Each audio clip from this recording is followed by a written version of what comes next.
नमोस्तु नमोस्तु नमोस्तु। नमो अरिहन्ताणं नमो सिद्धाणं नमो आयर्याणं नमो वज्राणं नमो लोये सुवसाऊणम्। मङ्गलं भगवान् वीरो मङ्गलं गौतमो गणी मङ्गलं कुन्दकुन्दार्यो जैनधर्मोऽस्तु मङ्गलम्। सर्वमङ्गल्यमङ्गल्यं सर्वकल्याणकारकं प्रधानं सर्वधर्माणां जैनं जयतु शासनं जैनं जयतु शासनं। यस्य स्वयं स्वभावापि प्रभावे कृष्णकर्मणः तस्मै संज्ञानरूपाय नमस्तु परमात्मने नमस्तु परमात्मने नमस्तु परमात्मने। चेतिले चेतन चेत्या विना केम चालसे।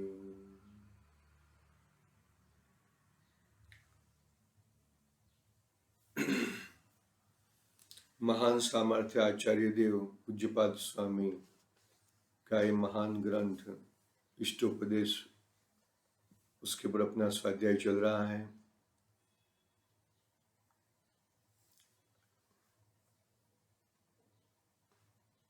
सोलहवीं गाथा में बताया कि भाई मैं पैसा कमाता हूं दान देने के लिए,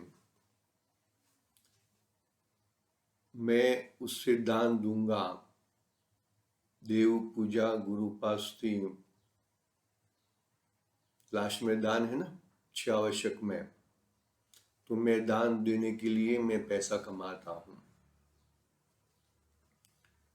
पहले पाप करके पैसा कमाता हूं और फिर उसका मैं दान दूंगा, उससे मैं पुण्य कमाऊंगा। लेकिन उसे यह मालूम नहीं है कि पाप पुण्य से धुला नहीं जाता। पाप का बंध पाप रूप फल आता है और पुण्य का बंध पुण्य रूप आता है। उदाहरण क्या दिया कि स्नान करना है तो पहले कीचड़ लपड़ने की जरूरत नहीं है। कीचड़ लेप कर स्नान करना वो तो मूर्खामणी है। क्या इसका मतलब क्या हुआ कि दान देने के लिए मैं धन कमाऊं, वो बहुत ही क्या बात है, बहुत ही खराब बात है। धन तो ऐसे पाप कार्यों के बिगड़ धन तो कमाया नहीं जाता। यानी कि तुझे पुण्य करना है और मैं पाप करके फिर पुण्य करूंगा, वो कोई बरोबर नहीं है। वो कोई अज्ञानी ही ऐसा कर सकता है, ऐसा कहा। आत्मानुशासन की गाथा भी आई थी गुणभद्राचार्य देव ने कि जो बारिश में ऐसे नदी का पानी जो बहता है वो ऐसे देखेंगे तो निर्मल स्वच्छ जल दिखता है। नीचे का पूरा दिखेगा, पत्थर भी दिखेगा, मिट्टी भी दिखेगी, सब दिखेगा। और कोई पानी भर के उसका यूज भी कर सकता है, छान के, बरोबर है। लेकिन जब बारिश आती है, बाढ़ आती है, तब वो पानी बहुत गंदा होता है, बहुत मैला रहता है। कितने उदाहरण धारा आचार्य जी हमें समझाते हैं, लेकिन हम समझने की कोशिश करते ही नहीं है भैया। हमें समझना चाहिए सही मायने में आचार्य देव किस तरफ लेके जाएंगे। तो ये गंदा पानी का मतलब उससे ये उदाहरण से क्या कहना चाहते हैं कि यदि तेरे आजीविका पूरता धन आता है वो ठीक है, न्याय नीति पूर्वक का हो सकता है, लेकिन यदि बहुत धन आता है तो मतलब इसमें बहुत तूने गंदे कार्य किए हैं, बहुत पाप किए हैं, बहुत मायाचार किए हैं, बहुत कुटिलता की है, बहुत लोगों को रुलाया है।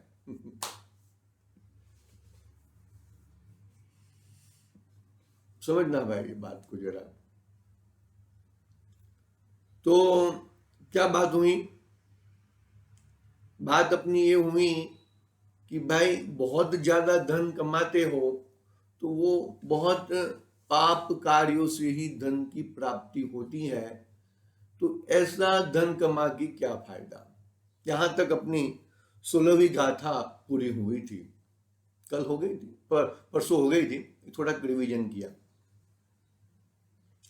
अभी 70वीं गाथा में शिष्य प्रश्न करता है कि दान लेने के लिए तो ठीक है, लेकिन भोगों के लिए तो मुझे पैसे की जरूरत पड़ेगी कि नहीं पड़ेगी। दान के प्रकार के हैं ना, दान के 4 प्रकार है, वो अलग है, लेकिन जो मध्यम, उत्तम, मध्यम और जघन्य, 25% देना वो उत्तम है, 17% देना वो मध्यम है, और 10% अपनी आजीविका, अपना जो धन कमाया है उसका 10% देना वो जघन्य है। बरोबर। तो बोलते चलो ठीक है भाई, आप आचार्य देव भगवान आप ऐसा कहते हो कि दान के लिए पैसा न कमाओ, लेकिन भोगों के लिए तो मुझे पैसे की जरूरत पड़ेगी कि नहीं पड़ेगी। भोग, उपभोग और भोगोपभोग। भोग के लिए क्या कि जो एक बार भोग सके बाद में वो दोबारा नहीं भोगा सकता। मानो कि आहार भोजन किया है तो एक ही बार यदि वो वॉमिट हो जाए तो उसका हम भोग नहीं सकते हैं, मतलब ठीक है। फिर बर्तन आदि हैं, फर्नीचर आदि हैं, लैपटॉप आदि है, मोबाइल है, जिनवाणी है, मंदिर जी जाना आना, वो तो रोजाना होता है ना, वो रोज हम जा सकते हैं, आ सकते हैं। मतलब मंदिर जी वो तो शुभोपयोग की बात हो गई, मंदिर जिनवाणी वो शुभ की बात हुई। यहां पर तो संसार के भोगों की बात कर रहा है। तो वो भोगों के लिए तो मुझे पैसे चाहिए कि नहीं चाहिए, वो उपभोग हुआ। उपभोग यानी कि बार बार हम भोग कर सकते हैं, उसका उपभोग हुआ। और भोगोपभोग, भोग उपभोग, भोग उपभोग सब चालू ही रहता है, इसका संतुष्टि नहीं रहती ना भाई। ठीक है। तो आचार्य देव कहते हैं, उसका उत्तर बहुत सुंदर दिया है। क्या गाथा में क्या आई थी बात कि वो भोग आरंभ करने से पहले, आरंभ करने में भी दुख, कभी भोग तृप्त नहीं होते हैं उसके लिए भी दुख, और जिज्ञासा और बढ़ती है, कुछ और करके खाना तो खाऊंगा मैं, भले बाद में गोली खानी पड़े तो खा लूंगा, लेकिन भरपेट बहुत खाऊंगा, तृप्ति नहीं होती। बरोबर है। और फिर छूटते नहीं है, छूटते समय आकुलता होती है। क्या देखो अंत में क्या किया कि महा कठिनाई से भी छोड़ा न जा सके ऐसे भोगोपभोग को कौन बुद्धिशाली आसक्ति से सेवन करेगा। इस 70वीं गाथा थी, पढ़ते हैं 70वीं गाथा पढ़ते हैं।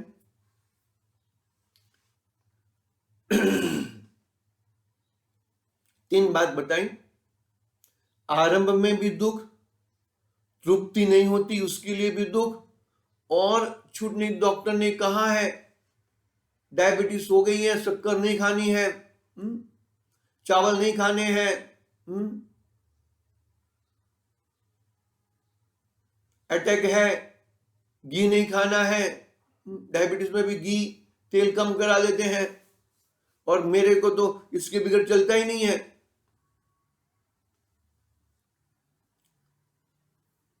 20-25 साल का बेटा मर गया हो और सेठ आजीवन चूरमा का लाडू ही खाते हो,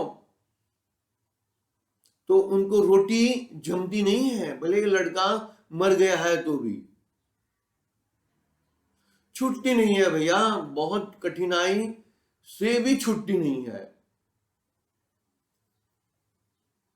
25 साल के लड़के को अग्निदाह देकर आया है और रोजाना चूरमा खाता था सेठ, तो कहा घर वालों ने कि भाई तुम तो चूरमा का आहार करते हो, कि रोटी तुम्हें नहीं बचेगी, रोटी तुम्हें नहीं जमेगी, रोटी तुम्हें अच्छी नहीं लगेगी। देखो मतलब कैसी बाहर में ऐसी, वो भी बाहर की बात है, चूरमा का भी बाहर की बात है, मतलब महान कठिनाई से भी छुट्टी नहीं, तृप्ति नहीं होती, आरंभ में दुख, ऐसे भोग के लिए तू पैसा कमाना चाहता है। आचार्य देव ठपकार रहे हैं क्या, सोटी मार रहे हैं, सोटी मार रहे हैं ना भाई। महान आचार्य देव हैं, कितनी अच्छी तरह से समझाते हैं, कितने प्रेम से समझाते हैं। हे जीव, भोगोपभोग के लिए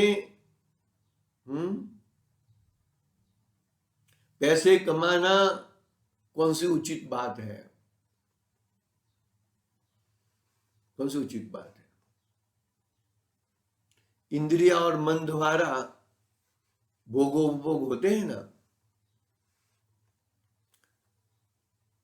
देख लेना, एक इंद्रिय जीवों को, 2 इंद्रिय जीवों को, 3 इंद्रिय जीवों को, वो सबको भी जाने दो, अपने जैसे संगनी पंचेंद्रिय जीवों को भी देख लेना, जिनका कान का पर्दा काम कम करता हो, जिनकी आंख कम काम करती हो, जिनकी रसना इंद्रिय काम कम करती हो, नाक, घ्राण, देख लेना कितनी आकुलता होती है।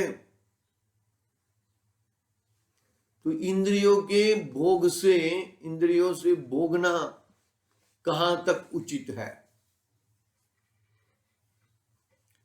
इंद्रियां मिली है, कल भी बताया था, आज एक बता देता हूं कि इंद्रिया, संगनी पंचेंद्रिय पना, इंद्रिया एक रुद्धि है, रुद्धियां है, समझ लेना, रुद्धि है हमारे लिए, क्योंकि उससे हमारा ज्ञान का उपार्जन होता है ना। यदि वो रुद्धिया का दुरुपयोग हुआ तो ये रुद्धियां तेरी छीन ली जाएगी। तूने इन रुद्धियों का दुरुपयोग किया मन के अड़वंचाई से, मन के, तो तेरा ये रुद्धियां छीन ली जाएगी। कौन सी रुद्धिया? इंद्रिया वाली। मुनिराज को भी 64 रुद्धिधारी, 64 रुद्धियां प्रकट होती है ना, अरे उनको खुद को मालूम नहीं रहती है कि मुझे रुद्धि प्राप्त हुई है। विष्णु कुमार मुनिराज को विक्रिया रुद्धि प्राप्त हुई ना, उनको खुद को मालूम नहीं था। वहां पर सुल्लक आगे बताते हैं कि हे मुनिवर नमोस्तु, आपको विक्रिया रुद्धि प्राप्त हुई है, ऐसे आचार्य देव ने बताया है। और वो विक्रिया रुद्धि से आप 700 मुनिराजों के ऊपर उपसर्ग हुआ है, उसको टालने का प्रयास करो। सीधे विष्णु कुमार नहीं जाते हैं, क्योंकि उनके भाई का राज था।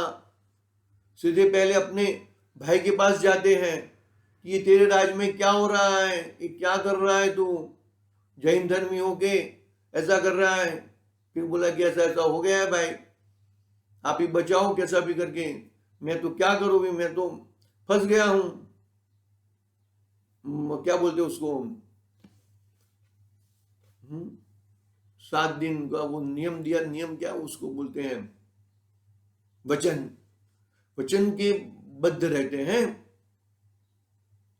तो मेरा तो कहने का, मेरे को रक्षाबंधन की बात में नहीं जाना है, मतलब उनको रुद्धियां, देखो वो विक्रिया रिद्धि कुछ भी कर सकते थे, लेकिन वो नहीं किया। किसके लिए यूज की?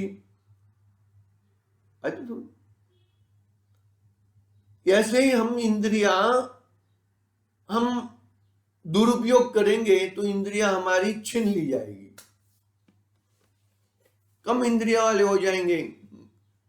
अरे लास्ट में लास्ट निगोद के जीव हो जाएंगे, एक इंद्रिय में चले जाएंगे हम। एक श्वास में 8-10 बार जन्म मर्यो भर्यो अति दुख बार। तो त्याग करके भी क्या मांगता है? संसार मांगता है। मैंने अभी बाल ब्रह्मचारी व्रत लिया है, इसके लिए लिया है कि मैं स्वर्ग में जाऊं। तो यहां पर एक संभल नहीं सकती थी, वहां पे 32 संभालनी पड़ेगी, याद रखना। मतलब तुम एक बात को समझो, यहां पर क्या कहना चाहते हैं आचार्य देव, कहां पर लेके जाना चाहते हैं। इंद्रियां मिली है, उसका सदुपयोग करो। कर्ण मिले हैं, कर्ण इंद्रिय के भोग मत करो। भाषा हितमित प्रिय वचन बोलो, किसी को कुछ बुरा लगे ऐसा मत बोलो।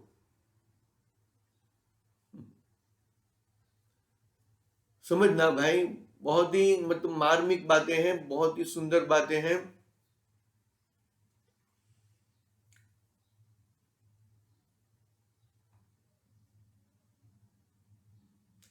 कितना भी आहार करें उसको तृप्ति नहीं होती। देखो, आहार किया,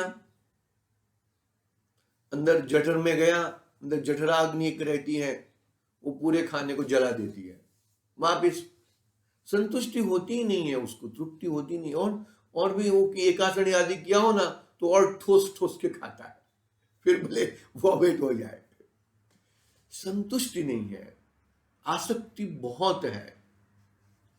और जो बुद्धिशाली है वो ऐसी आसक्ति नहीं करते। हम गाथा पढ़ते हैं, गाथा पढ़ना था ना अपने को। हाँ, आरंभे ताप कान्पात्पा वृत्ति प्रतिपादकान अंधे सुदुष्ट जान कामम कामान कह सेवती सुधी। ऐसा समझ में क्या कहा? आरंभे यानी कि शुरुआत में दुख का कारण है। बार बार मतलब ऐसा लगता है कि मतलब हम कितना भी सुने फिर भी हमें छोड़ने के लिए तैयार नहीं है। क्यों छूटता नहीं है? उसमें सुख मान बैठे हैं, ये तो करना ही पड़ेगा, ये नहीं करेंगे तो कैसा चलेगा। ये तो करना ही पड़ेगा भाई।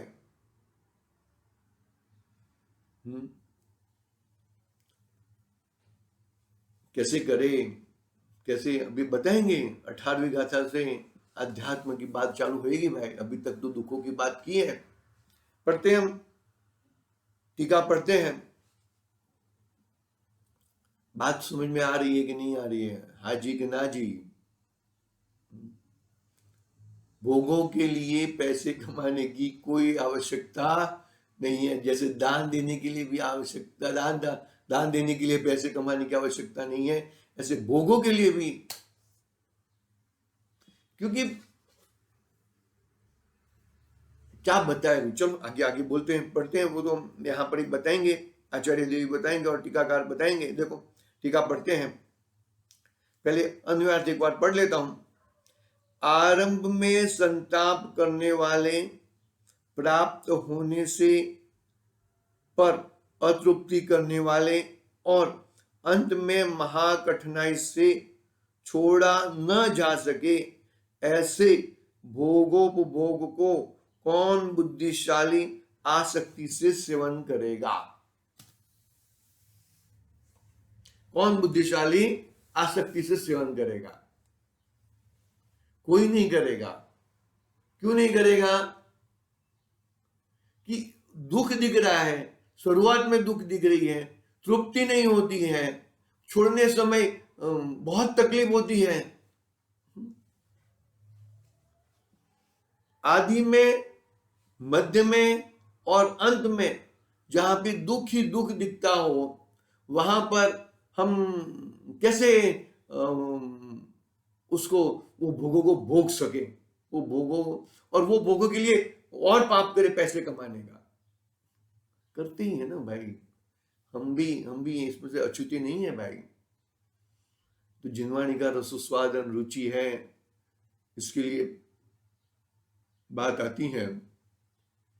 बाकी संपूर्ण पाप का क्षय तो एकमात्र मुनिपना में ही होता है। भावलिंगी संत, तीन कषाय चौकड़ी की अभाव पूर्वक वितरागता, उद्दिष्ट आहार के त्यागी,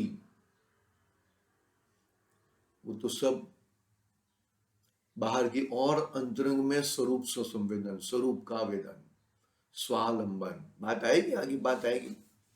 देखो टीका पढ़ते हैं। कौन बुद्धिशाली, कोई बुद्धिशाली विद्वान सेवन नहीं करेगा, अर्थात इंद्रियों द्वारा भोगेगा नहीं। किसको? भोगोपभोग को। कोई बुद्धिशाली, डॉक्टर ने कहा है तुम्हें ये त्याग करना है तो करना ही पड़ेगा, डॉक्टर की बात मानेगा, आचार्य देव की बात नहीं मानेगा। डॉक्टर की बात बरोबर मानेगा, डॉक्टर कहेगा ना, वो कान लगाकर बरोबर सुनेगा, और फिर वो कान लगाकर सुनेगा और फिर यहाँ पे अप्लाई करेगा। जिनवाणी की बात एक कान से सुनेगा, एक कान से निकाल देगा। अरे वो तो सब है, ठीक है, वो सब बात ठीक है। अरे डॉक्टर की बात सुनो या न सुनो, उसके पहले आचार्य देव बता रहे हैं तुम्हें, एक बात समझ में। देखो कौन बुद्धिशाली विद्वान सेवन नहीं करेगा इंद्रियों भोगोपभोग को। देखो कहा है कि तदात्व सुख संगेषु, तदात्व सुख संगेषु, ये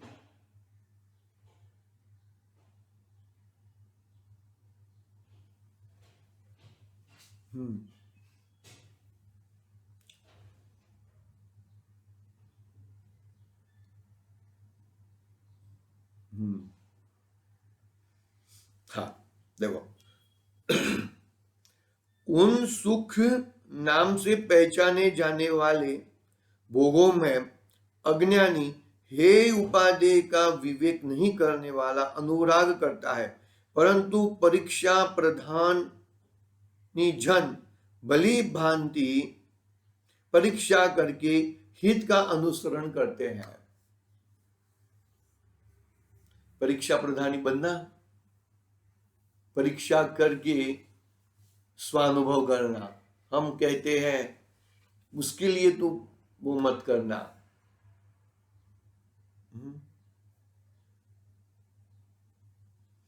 और एक श्लोक का जो है ना, तदात्व सुख संगेशु, वो एक श्लोक की बात कही है आचार्य देव ने, मतलब टीकाकार ने, तदात्व सुख संगेशु भावेष्वग्नो नुरज्यते हेतमेवानुरुद्धन्ते प्रपरीक्ष परीक्षका। तो उसका अर्थ पड़ा कि उस सुख नाम से पहचाने जाने वाले भोगों में अज्ञानी हे उपादेय का विवेक नहीं करने वाला अनुराग करता है, परंतु परीक्षा प्रधानी जन भली भांति परीक्षा करके हित का अनुसरण करते हैं।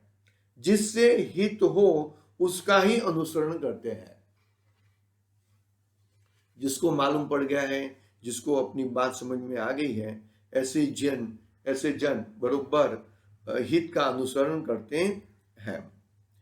हाँ, यहाँ पर बात हम पूरी करते हैं, आगे की बात कल करेंगे, थोड़ा समय हो गया है। आज के लिए ओम नमः सिद्धि। निज निधि निज में